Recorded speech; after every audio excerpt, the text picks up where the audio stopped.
Assalamualaikum warahmatullahi wabarakatuh.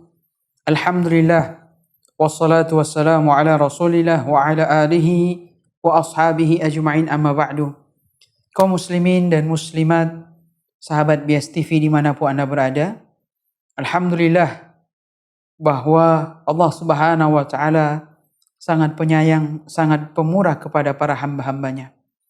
Ketika mereka terjatuh dalam kesalahan, kemudian mereka menyesal, bertobat kepada Allah Subhanahu wa taala dengan tobat nasuha, maka semoga Allah Subhanahu wa taala menghapusnya. Hanya saja di sana ada pembahasan tentang seseorang yang melakukan kesalahan, yang melakukan maksiat sembunyi-sembunyi. Apakah dosanya akan terhapus?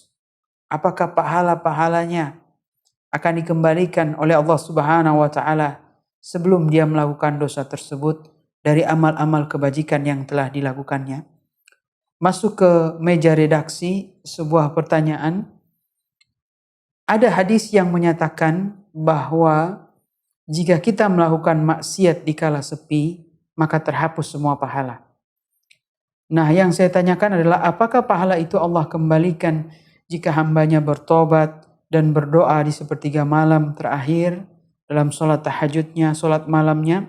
Karena sebagai hamba bisa kalah dengan syahwatnya di kala sepi. Mohon jawabannya. Kaum muslimin dan muslimat, bahwa Allah Subhanahu wa taala menjadikan amal-amal soleh itu sebagai bekal kita untuk menghadapi Allah Subhanahu wa taala kelak pada hari kiamat.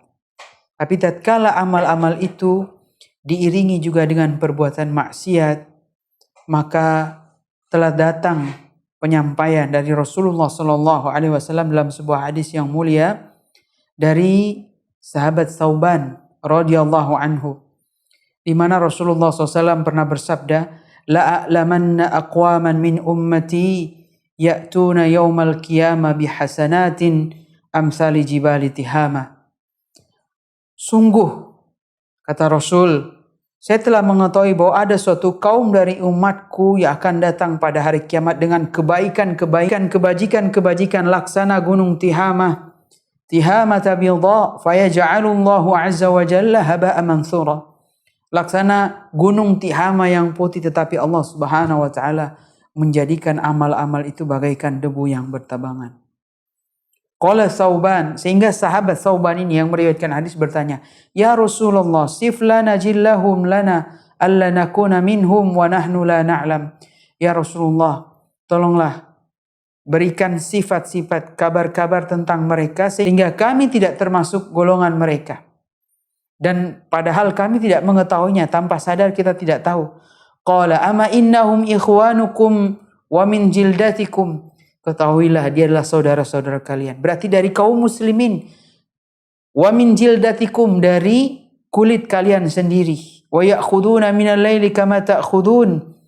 Dan mereka melewati malam sebagaimana kalian juga melewati malam. Mereka beraktivitas sebagaimana kalian beraktivitas. Walakinnahum aqwamun idza khalau bimaharimihillah intahaquha. Tetapi mereka adalah suatu kaum yang jika mereka bersendiri di kala sepi, maka mereka menerjang larangan Allah Subhanahu wa taala.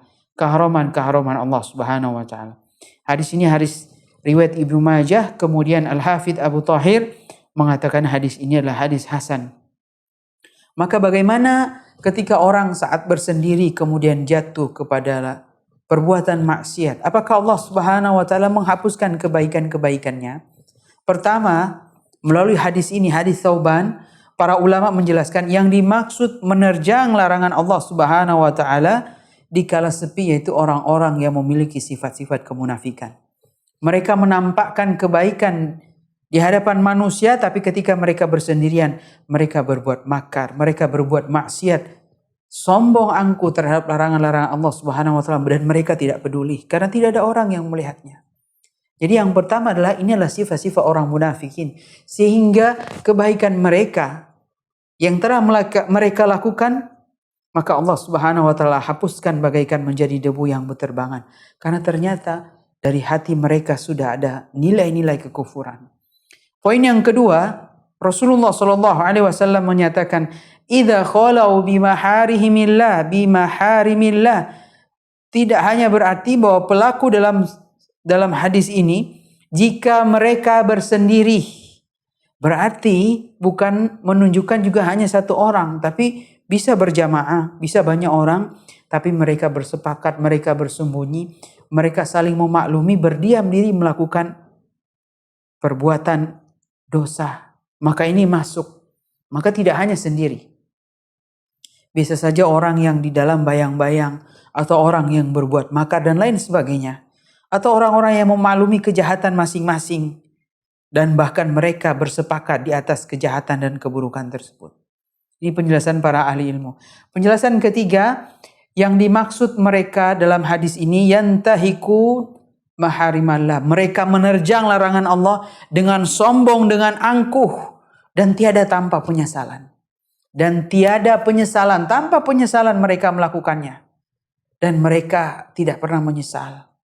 Mereka mengakui mereka melakukan hal itu, tetapi di dalam kesendirian mereka. Maka bagi siapa saja yang dalam kesendirian, kemudian dia jatuh kepada kesalahan, perbuatan dosa, perbuatan khilaf karena hawa nafsunya yang mendorong.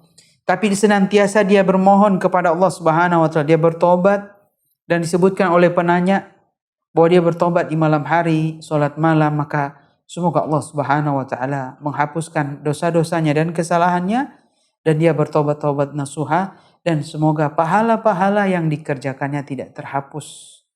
Tidak jadikan Allah Subhanahu wa Ta'ala bagaikan debu yang terbangan, tapi semoga Allah Subhanahu wa Ta'ala mengekalkannya pahala-pahala tersebut dan menjadikan dia sebagai bekal, sebagai persiapan untuk melalui perjalanan yang panjang untuk mempertanggungjawabkan kelak di hadapan Allah Subhanahu wa Ta'ala.